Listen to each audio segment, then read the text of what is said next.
todo desde el principio o nomás la parte de sistemas de control? Vimos lo de sumador completo y creo que Eh, sistemas de control, pero ya después de ahí no. Ah, ok, En entonces esas esto, Lo en que no esto, vimos fue las operaciones que está dando de ejemplo del sumador completo. Ah, es cierto, tampoco vimos las operaciones. ok, entonces voy a explicar esta parte de aquí, ¿no? Bueno, como les comentaba, en clases pasadas habíamos visto que esto es un sumador completo, ¿no? Solamente que el circuito de esto es para un sumador de byte, ¿sí? ¿Qué significa de un byte? La suma de esto funciona como cuando la hacemos en decimal. Supongamos que yo quiero sumar el 15 más el 6, ¿sí? 5 más 6 nosotros sabemos que es Profe, 11. ¿está escribiendo algo? Mande. ¿Está escribiendo algo? Sí, sí. No lo No, estoy, no, bueno, no sé si los demás no lo estoy viendo. Tampoco lo estoy viendo. no aparece esto que estoy poniendo en No, pantalla. no aparece, profe. Solo se está presentando el PowerPoint. Pero sí se aparece la filmina. Sí, nada más sumador completo, pero sin presentarse en pantalla completa, pues. Ni A los ver, números. déjenle cambio entonces a poner. Eh, déjenlo pongo de otra manera entonces.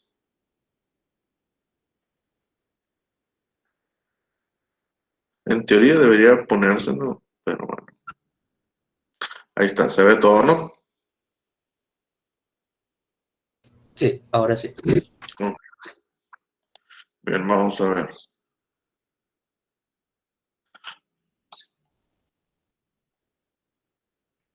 ¿Se ve el número que estoy escribiendo? Sí, ahora sí, maestro. Ahora sí, profe. Ah, ok, bien. Como les decía, las operaciones en números binarios son parecidas a números en decimal o las operaciones que nosotros conocemos en números decimales. Sí, hay ciertas reglas, hay ciertas variantes, ¿no? Pero al final de cuentas no trato de explicarles eso, de cómo sumar, cómo restar, cómo multiplicar, cómo dividir en binario, porque en sí eso sería otro tema. O sea, como yo siempre les he dicho, todo lo que estamos viendo aquí está muy resumido porque al final de cuentas son materias de carreras de electrónico o de mecatrónica. O sea, eh, la cuestión de transistores se llama electrónica analógica, es un semestre, es una materia donde se tiene que analizar el transistor. Circuitos eléctricos es otra materia. Electrónica digital, lo que estamos viendo de compuertas lógica, es una materia, ¿sí? Un semestre, son 4 meses que se tienen que investigar, se tienen que explicar un montón de cosas, ¿sí? No nomás lo de las compuertas lógicas, las operaciones lógicas, son un montón de cosas más. Entre ellas son las operaciones, ¿no? Con números binarios. Pero aquí la materia esta no se centra en eso, simplemente se centra en que ustedes tengan un panorama general, ¿sí? Y la parte del sumador completo, yo lo tomo para explicar la cuestión eso, cómo funcionan las computadoras, cómo funcionan los procesadores, ¿sí? Cómo se realizan las operaciones matemáticas en su calculadora para que tengan nociones de eso, ¿sí? Entonces, un sumador completo, ¿cómo funciona? Un sumador de un bit. Se llama sumador completo porque suma de manera completa lo que es un bit. Hay un sumador que se llama medio sumador, donde únicamente te suma un bit, pero el bit de acarreo no lo procesa, ¿sí? Y ahorita voy a explicar qué es el bit de acarreo. En una suma en decimal, nosotros siempre decimos 5 más 6 es 11. Entonces decimos, llevamos 1 y mandamos un acarreo de 1. Es decir, es 11, colocamos el 1 y decimos, llevamos aparte un 1. Y colocamos un 1 en la siguiente columna. 1 más 1 es 2, ¿sí?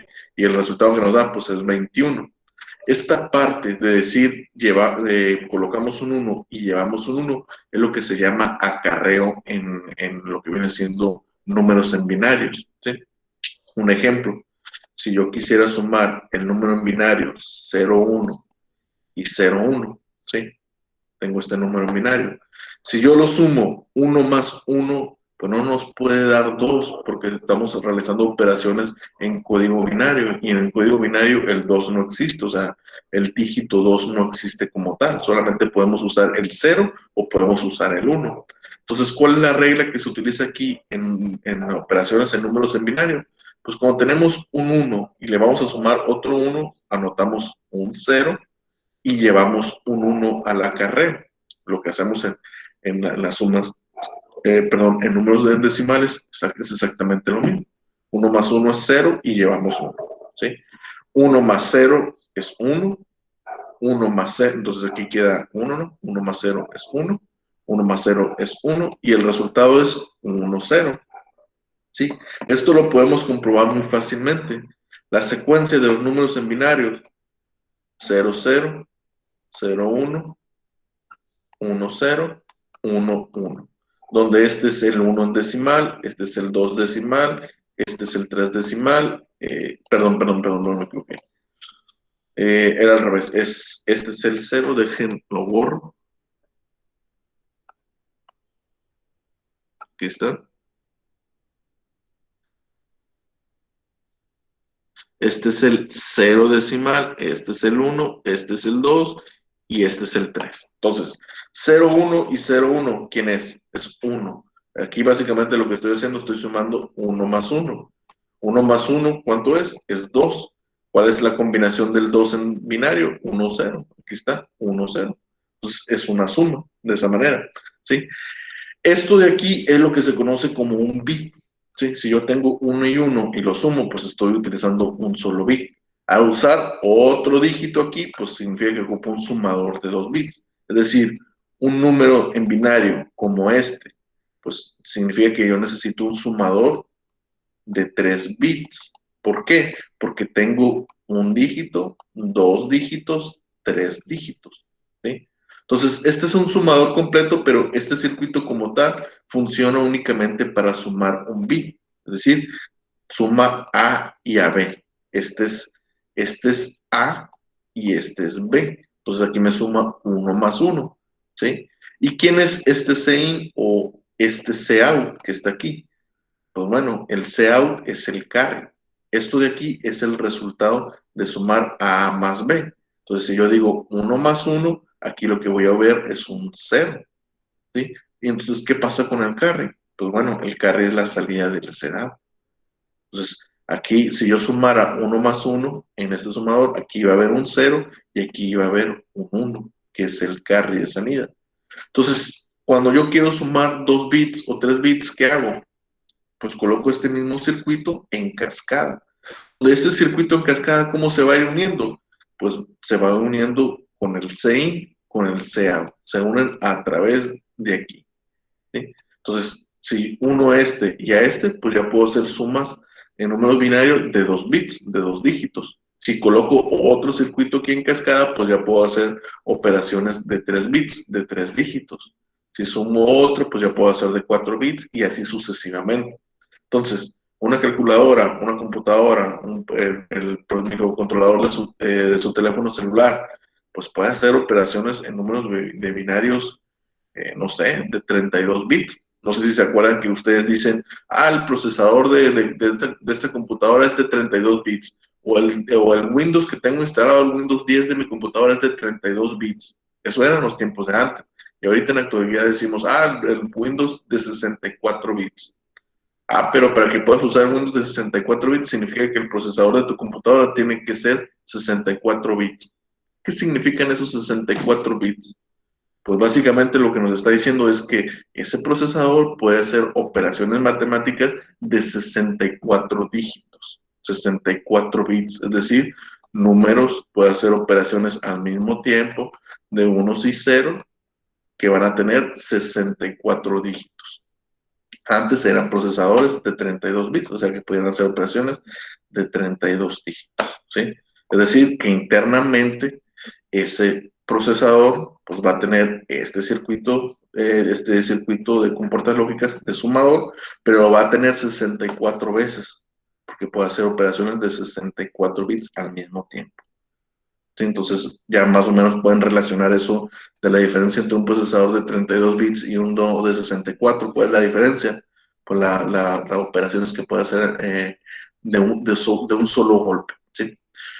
No significa que si nosotros quisiéramos sumar dos números en binario que tuvieran más de 64 bits, no significa que el procesador no lo pueda hacer, simplemente que lo va a hacer en dos partes. va a dividir la secuencia. Supongamos que es un número en binario muy grande, de 128 dígitos. Y sabemos que el procesador solamente puede hacer operaciones de 64. ¿Qué pasa en esa situación? Pues el procesador corta ese número en dos partes, en dos números de 64, y hace las operaciones correspondientes y al final te va a dar un resultado. O sea, no lo hace de golpe, ¿sí? Por eso se dice que un procesador de 64 bits es más rápido que uno de 32. Sí, porque uno de 32, si quiere sumar dos números de 64 dígitos, 64 bits, pues simplemente tiene que dividir, tiene que partir ese número en dos para hacer las operaciones, y entonces al final termina haciendo más operaciones. En cambio, uno de 64 no tiene que hacer eso, simplemente lo suma de golpe y eso le ahorra tiempo. ¿Sí? Entonces, eso es lo que significa la cantidad de bits en un procesador, ¿no? Y que el Windows sea de 64 bits simplemente significa que la información que le manda el procesador va en cadenas de 64 dígitos. ¿De acuerdo? Entonces, de esa manera funcionan los teléfonos, funcionan las calculadoras, funcionan las computadoras, así como hay un circuito lógico para hacer sumas, hay uno para hacer restas, multiplicaciones, divisiones. La raíz cuadrada simplemente no es que haya un circuito lógico que haga una raíz cuadrada, no, sino que la raíz cuadrada se hace con operaciones más elementales, con sumas, restas, o divisiones o multiplicaciones. De esa manera se resuelve una raíz cuadrada, ¿sí? El seno, el coseno, igual, son operaciones matemáticas o trigonométricas que son derivados de las operaciones fundamentales, es decir, suma, resta, multiplicación y división, ¿sí? De esa manera trabaja un procesador. Y eso es la unidad de procesamiento, la ALU, que se llama unidad aritmético-lógica. Sí, esa unidad aritmético-lógica, pues simplemente es un núcleo, es un circuito eléctrico donde tiene un circuito especializado para realizar sumas, otro para realizar restas, otro para realizar multiplicaciones, otro para realizar divisiones, por así decirlo, ¿no? Entonces, de tal forma que esa es la razón o la situación por la que un procesador, un microcontrolador de su teléfono celular o de una calculadora, pues tiene millones de transistores, ¿sí? O millones de compuertas, porque pues tiene dentro de ese procesador, pues tiene un circuito lógico, tiene circuitos, tiene compuertas lógicas, tiene circuitos lógicos para realizar operaciones en ciertos arreglos, que son básicamente transistores, pero son millones, ¿sí? Entonces, esa es la arquitectura de un procesador también, de hecho. Cómo están arreglados lo que viene siendo la cuestión de los sumadores y todo eso. Y esto es de manera general, porque también tenemos la memoria, la famosa memoria caché de los procesadores. ¿Para qué sirve la memoria caché? Tenemos el multiplexor, el de MUX también, tenemos el bus de trabajo, un montón de cosas, ¿no? Pero el funcionamiento básico de un procesador es así, ¿sí? El funcionamiento más primitivo, por así decirlo. Bien, ya habiendo explicado esa cuestión de manera general, vamos a ver ahora lo que viene siendo un sistema de control, ¿sí? Estos sistemas de control surgen mucho antes de la electrónica digital, antes de que existieran las compuertas lógicas, antes de que existieran los microcontroladores. Si se quería automatizar, si se quería controlar algo, se utilizaban estos sistemas de control. Es decir, que esto que les voy a explicar ahorita es un tema o es una investigación de los años 40, 50, no sé. Eso es algo que se ha investigado desde hace mucho tiempo para la cuestión de hacer la cuestión de automatización, ¿sí? Incluso esto del sistema de control en aquellos tiempos se podía confundir con lo que es la inteligencia artificial, porque es la toma de decisiones, o sea, un dispositivo electrónico que toma ciertas decisiones, pero muy limitadas, ¿no? No van programadas ni nada, simplemente es un arreglo, por así decirlo, matemático, un arreglo de un dispositivo electrónico, no es un circuito eléctrico, básicamente. Sí. Ahorita lo voy a explicar bien. Entonces, existen dos sistemas de control, lazo abierto, lazo cerrado, no más, ¿sí? Entonces, ¿cuál es el lazo abierto? Aquí está aquí, es un diagrama de bloques. Básicamente, un sistema de lazo abierto es aquel donde la salida no influye en la entrada, ¿sí? Y esto aplica para cualquier ejemplo, ¿no? Estábamos hablando ahorita de la altitud de un avión, el ejemplo más típico que se utiliza en un sistema de control de lazo abierto es lo de la lavadora, ¿sí? Tú metes ropa a la lavadora, metes agua, metes jabón, inicia el ciclo de lavado. El ciclo de lavado simplemente es una consigna de tiempo, donde dice, es una rutina, donde se va a mover el motor, se va a mover diferentes cosas ahí de la lavadora, pero lo va a hacer durante 10 minutos o 5 minutos, dependiendo del tiempo programado, ¿sí? Después de que pase ese tiempo, este dispositivo, esta lavadora, pues no tiene ninguna manera de determinar si cumplió su objetivo, ¿sí? Recordemos, la lavadora, pues el objetivo es limpiarlo, lavar esa ropa, ¿sí? Entonces, después de terminar su ciclo de lavado, este dispositivo no tiene manera de saber si cumplió con este proceso, o sea, si realmente la ropa está limpia o no, ¿sí? Entonces, esto es la característica que tienen los sistemas de lazo abierto. Con la salida no influye en la entrada, entonces el dispositivo no tiene manera de saber si cumplió con el objetivo que se le pidió, que en este caso sería lavar la ropa. Entonces ahí, ¿qué es lo que pasa? Pues llega una persona, determina eso, si la ropa está limpia, pues la saca de ahí, si no está limpia, pues tiene que volver a iniciar el ciclo de lavado. Sí, pero ya es un agente externo, o sea, ya es una persona lo que está haciendo esa parte de control. Entonces, los sistemas de lazo abiertos por lo general funcionan en base a tiempo. Es decir, yo calculo que para que un avión alcance una altitud de 10 kilómetros, pues tiene que, el alerón, el elevador tiene que actuar a 10 o 15 grados, el motor a 50% de su potencia durante 3 minutos. ¿Sí? Eso es un sistema de control de lazo abierto. Después de esos 3 minutos, el sistema no va a saber si logró los 10 kilómetros de altura. No va a saber, él nomás va a hacer lo que se le programó durante esa cantidad de tiempo, pero no va a tener idea si lo logró o no lo logró, ¿no? Entonces, este es el diagrama de bloques de un sistema de lazo abierto. Tenemos la entrada. La entrada siempre es nuestra consigna, es lo que nosotros queremos lograr. Quiero que ese auto se mueva a 100 kilómetros por hora, pues mi entrada son 100 kilómetros por hora. Los elementos de control, ¿quiénes son? Pues los elementos de control es básicamente todos los dispositivos que van a controlar nuestra consigna. Es decir, si estamos hablando de un auto que queremos que vaya a 100 kilómetros por hora, pues el elemento de control es la cantidad de gasolina que se inyecta a ese motor, ¿sí? Y es el hecho también de activar o desactivar los frenos, porque si la velocidad que logramos es mayor de 100, pues ¿cómo la disminuyo? Pues quito gasolina al motor y activo un poco los frenos, ¿sí? ¿La planta quién es? La planta es lo que yo quiero controlar, que en este caso pues sería el auto, ¿sí? O específicamente sería el motor, o específicamente sería el sistema de frenado. Entonces, se puede desglosar de diferentes formas, dependiendo de qué tan complejo queremos que sea el control, o si el control queremos que sea de elementos individuales. ¿Y la salida quién es? La salida es la respuesta de la planta, ¿sí? Debido a los cambios que se hicieron en el sistema de control debido a la entrada. Es decir, la salida para mí es que ese auto, pues va ahora, en vez de moverse a 30 kilómetros por hora, se está moviendo a 120, o se está moviendo a 80. ¿Sí? Es la respuesta de todo esto que hicimos.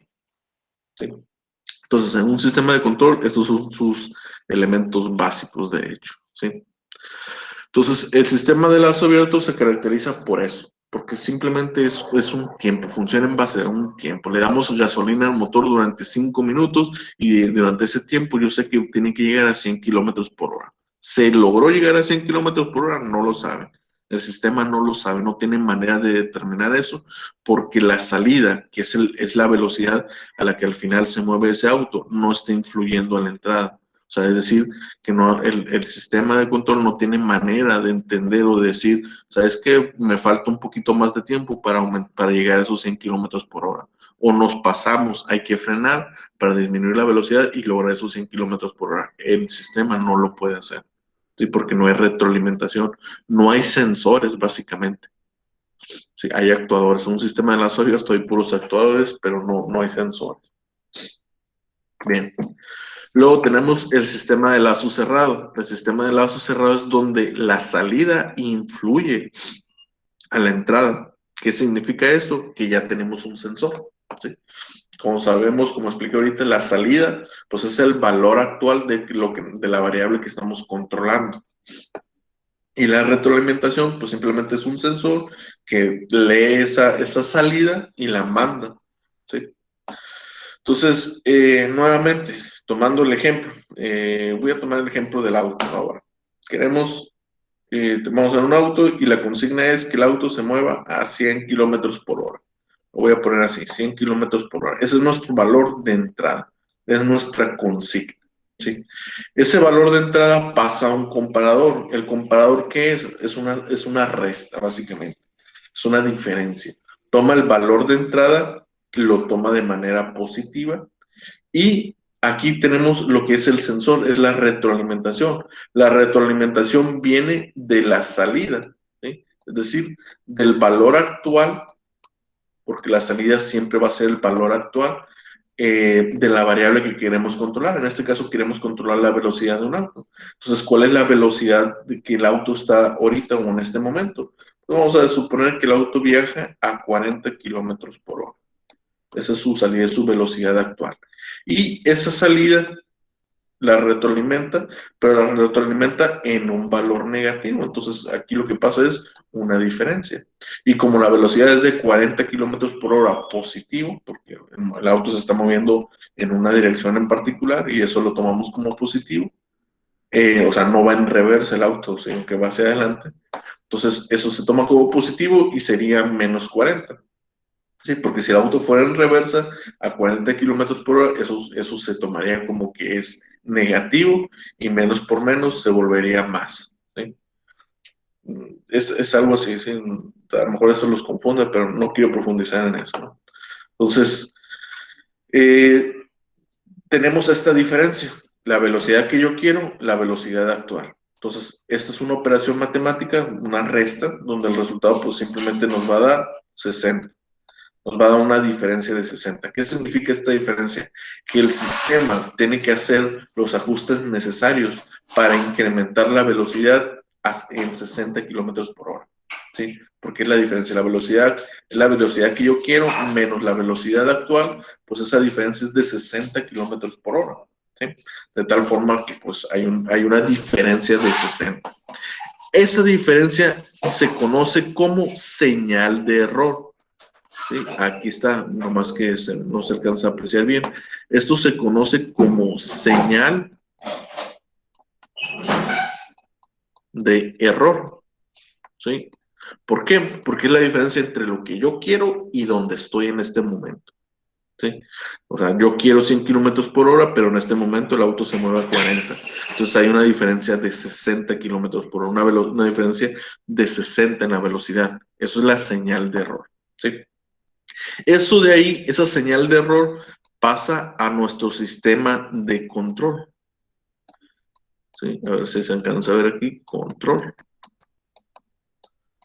Donde ahorita vamos a ver qué tipos de controladores existen. Existen controladores de tipo proporcional, proporcional más integrador más derivador, proporcional más derivador, adelanto y atraso de fase, un sinfín de sistemas de control, ¿no? Hay hasta controles de lógica difusa, que ya esos son más actuales, no más modernos. Entonces, esa información se pasa al sistema de control. El sistema de control lo único que hace una serie de operaciones. ¿Y después de esas operaciones, qué es lo que hace ese sistema de control? Pues simplemente determina un valor, ¿sí? Si nosotros lo vemos que estamos analizando el control de velocidad de un auto, para aumentar la velocidad de un auto, pues lo que nosotros hacemos, inyectamos más gasolina al motor, ¿sí? Si queremos disminuir la velocidad de un auto, pues simplemente frenamos, quitamos gasolina al motor y frenamos, ¿sí? ¿Qué tanto vamos a inyectar gasolina al motor o qué tanto vamos a frenar? Eso lo determina el sistema de control. Y lo determina de una manera proporcional, es decir, 0%, una respuesta del control del 0%, a nosotros nos indica que le quita la gasolina al motor por completo.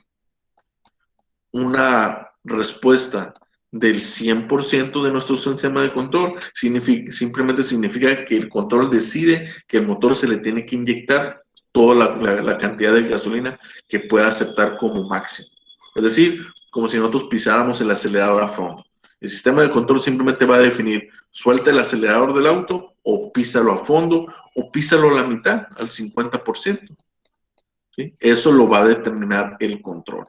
¿Sí? El sistema de control simplemente va a dar una respuesta, te va a decir 30. Y tú lo vas a entender como 30%. Ah, ok, quiere que el motor se aumente la gasolina al 30%. O quiere que frenes o te da un valor de menos 30. Ah, me está diciendo que al ser negativo me está diciendo que tengo que frenar el auto con un 30% de la potencia del frenado, del sistema de frenado. Eso es lo que va a hacer. El sistema de control te va a dar un resultado numérico que va a ir positivo o negativo, va a ir del 0 al 100% o de 0 a menos 100%. Donde tú vas a interpretar, si es positivo me está pidiendo que le dé gasolina al motor. Si es negativo, me está diciendo que frene, más bien, que empiece a frenar, que quite gasolina al motor y empiece a frenar. ¿Con qué intensidad se va a frenar o con qué intensidad se va a inyectar la gasolina? Pues va a depender de la magnitud de ese número. Si te dicen más 30, pues está hablando que vas a inyectar gasolina con un 30 de la potencia. Eso pasa a otra etapa, que es la etapa de la planta, ¿no? Lo voy a resumir como planta, ¿no? Que aquí en los bloques de abajo viene como accionador y luego como proceso. La parte de accionador se refiere que esa respuesta simplemente es un número para el sistema electrónico y ese número pasa no sé, al sistema de inyección de gasolina del auto, donde tú le dices, ok, el resultado es 30, pues aumenta un 30% la cantidad de gasolina que inyectas a ese motor. O el resultado es menos 30, entonces empieza a frenar con un 30% de la potencia del sistema de frenado. Pero básicamente esa respuesta pasa a la planta, es decir, esa respuesta pasa a lo que nosotros estamos controlando y se vuelve una respuesta física. Pasa de ser un número y el accionador lo que hace o el actuador lo que hace lo convierte de una señal eléctrica, que es básicamente un número, lo convierte a una respuesta física.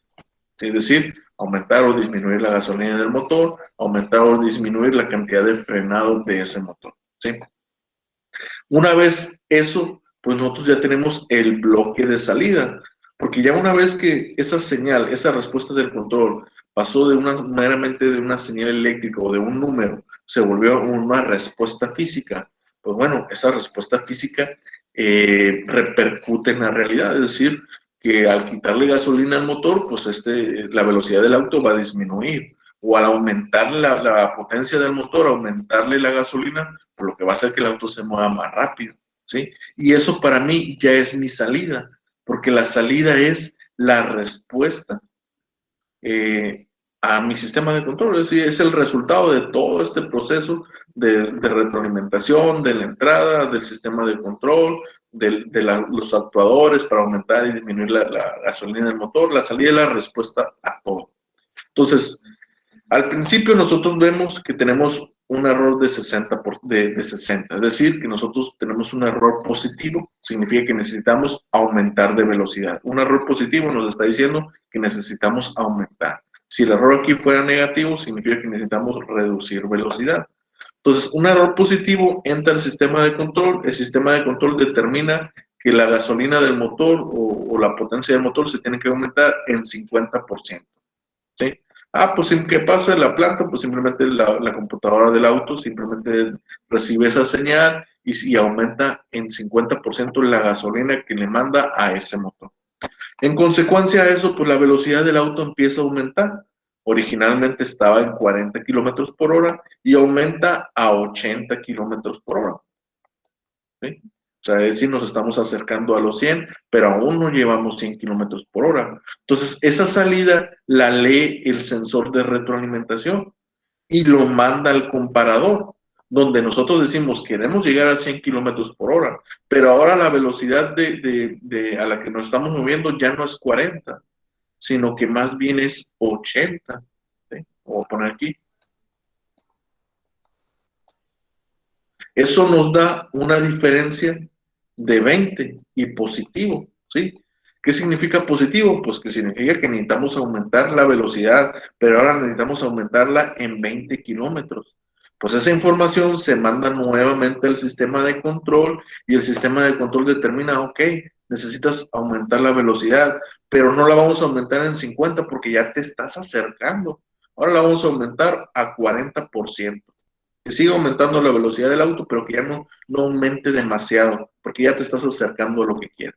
Entonces, esa es la respuesta del sistema de control, que se aumente la gasolina al 40%. Eso pasa a la planta, se aumenta la gasolina, se aumenta la velocidad del auto y supongamos que ahora sí se logra, se llega a los 100 kilómetros por hora. ¿Sí? De ahí, ¿qué pasa? Pues este sensor lee esa información de los 100 kilómetros por hora, lo manda aquí al comparador y ahora nosotros, ¿qué vamos a tener? Vamos a tener 100 menos 100. ¿Eso qué resultado nos da? Nos da 0. Un 0, ¿qué significa para mi sistema de control? No hagas nada. No aumentes la velocidad, no frenes. Simplemente le dice a mi sistema de control, se logró la consigna, se logró la velocidad que se necesita, no hagas nada. ¿Sí? Eso pasa al sistema de control y el sistema de control simplemente no hace nada. Ni le da más gasolina al auto, ni lo empieza a frenar, no hace absolutamente nada. ¿Sí? Entonces, eso es así trabaja un sistema de control. Supongamos que el auto va a 100 kilómetros por hora y de repente llega a una pendiente, una inclinación hacia abajo, y ese auto empieza a aumentar su velocidad. Entonces empieza a ir de 100 kilómetros, aumenta a 110. Y no porque el sistema de control le haya metido más gasolina, sino por el relieve de la carretera o por donde estás conduciendo. Entonces eso hace que la velocidad aumente a 110.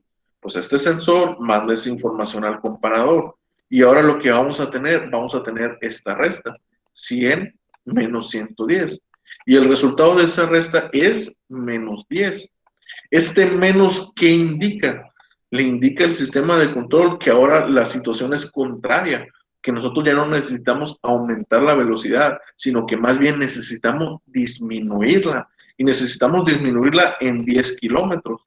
Entonces, ¿qué es lo que hace el sistema de control con esa información? Pues simplemente dice, pues ¿sabes qué? Ahora ya no vas a inyectar gasolina, vas a aumentar los frenos, pero los vas a aumentar en un 20%. ¿Sí? Vas a aumentar el sistema de frenado o vas a activar los frenos a 20% de su capacidad, porque no es mucho el error, no es mucho la diferencia entre la velocidad a la que vas y en la que estás. ¿Sí? Entonces, no vas a frenar en seco, no vas a amarrar las llantas, simplemente vas a frenar de manera suave para recuperar esa velocidad. Eso hace el sistema de control, lo pasa a la planta, es decir, al auto, y el auto empieza a frenar de manera suave, ¿sí? Hasta que nuevamente en la salida nosotros vemos que la velocidad es de 100 kilómetros por hora, se manda eso a la retroalimentación, el resultado, el error significa que es 0, ¿sí? Cuando el error es 0 significa que se ha llegado a la respuesta deseada y el sistema de control en esa situación no hace nada, porque ya va a la velocidad que le estás pidiendo. Entonces, de esa manera funciona un sistema de control de lazo cerrado, ¿sí? Por eso yo les decía, esto era lo primero que se hacía en la cuestión de automatización, mucho antes de los procesadores, mucho antes de la cuestión de sistemas lógicos, de compuertas lógicos, todo eso. Los sistemas de lazo cerrado se utilizaban para realizar la parte de automatización y se entendía también como si fuera una especie de inteligencia artificial de las primeras épocas porque tomaba decisiones. Era un circuito eléctrico que tomaba la decisión si aumentar la gasolina o disminuir la gasolina en un motor para lograr o determinar cierta velocidad. Y lo hace de manera automática. Es decir, aquí no influye la persona. La persona nomás le dice, ¿sabes qué? Yo quiero que mi carro vaya a 150 kilómetros por hora. ¿Qué vas a hacer tú? Tú sabrás. Pero quiero que el auto se mueva a esa velocidad. Y el sistema automáticamente pues inyectaba más gasolina o frenaba o hacía todos los ajustes necesarios para llegar a esa consigna, a esa velocidad. ¿Sí? Entonces, todo esto que yo les estoy explicando, la cuestión de matemáticas, lo hace el circuito eléctrico, no lo hace la persona. La persona nomás determina a qué velocidad quiere lograr. O el capitán o el piloto del avión determina a qué altitud quiere volar, 10 kilómetros de altura. Pues el sistema de control se encarga de todo, de aumentar la potencia del motor, de mover el ángulo de inclinación del elevador, de estabilizar los alerones para que vuela, aparte de eso, que vuele perfectamente horizontal, nada de inclinación. Entonces, el sistema de control se encarga de todo eso. ¿Sí? Entonces, eso es un sistema de control de lazo cerrado. Y siempre se dice, El lazo cerrado es donde hay retroalimentación, donde la salida influye en la entrada. ¿De qué manera influye? Simplemente con una resta, con una operación de resta, mediante la cual determinamos nosotros lo que se llama error. Es decir, la diferencia entre lo que nosotros deseamos y lo que estamos en la situación actual. ¿Sí? Ya se me acabó el tiempo, lo que estoy viendo. Entonces lo dejamos hasta aquí y continuamos la siguiente clase. Termino de grabar, ¿no?